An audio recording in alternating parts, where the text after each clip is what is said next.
Sache, barakallahu fik, que la situation dans laquelle tu es en ce moment, peut-être que tu jouis d'une notoriété, d'un statut social, d'une certaine richesse, tu as un statut familial, tu as un bon travail, tu es à l'aise, on va dire, dans cette vie. Sache, barakallahu fik, que tout cela n'est pas définitivement acquis.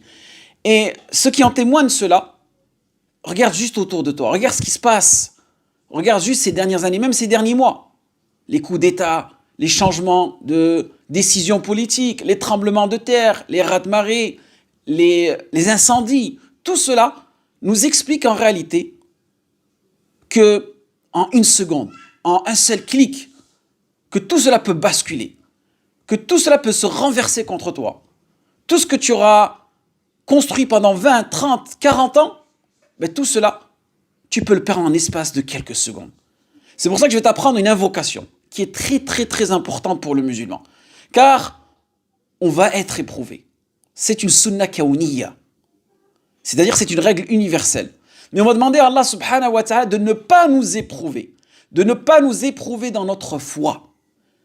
De ne pas nous éprouver dans notre tawhid, dans notre aqidah, dans notre relation avec Allah subhanahu wa ta'ala. C'est pour cela que cette invocation, Allah ibarik fik, apprends-la et enseigne-la. Et n'oublie pas de la répéter. Et aussi, essaye de vivre avec cette invocation.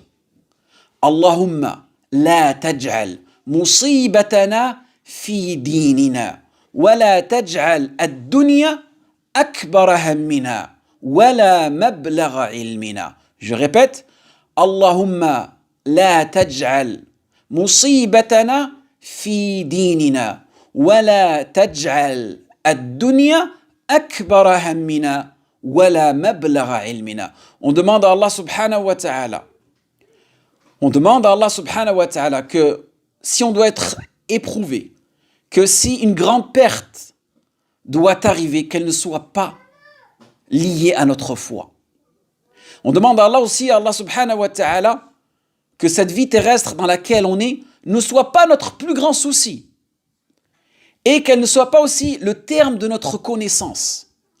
C'est-à-dire qu'on demande à Allah subhanahu wa ta'ala qu'il fasse que nos cœurs soient éveillés et qu'on ne connaisse pas seulement cette dunya, mais qu'on connaisse la akhira, qu'on connaisse ce qui se passera dans l'au-delà, qu'on fera partie des gens de l'au-delà et que les connaissances que nous avons, qu'elles ne soient pas seulement des connaissances mondaines, comment faire de l'argent, comment étudier, comment voyager, non, que nos connaissances aussi elles soient liées à l'adoration d'Allah subhanahu wa ta'ala, aux noms, aux attributs d'Allah subhanahu wa ta'ala, le tawhid que chaque musulman doit connaître, doit comprendre. La jurisprudence de la prière, la jurisprudence du mariage, la jurisprudence des transactions. On demande à Allah subhanahu wa ta'ala qui nous éduque et qui nous instruit. Et on demande à Allah subhanahu wa ta'ala, comme on a dit dans l'invocation, وَلَا تَجْعَلْ الدُّنْيَا أَكْبَرَ هَمِّنَا, que cette vie terrestre dans laquelle on est ne soit pas notre plus grand souci. Donc apprenez cette invocation, répétez-la, vivez avec, et n'hésitez pas à la partager.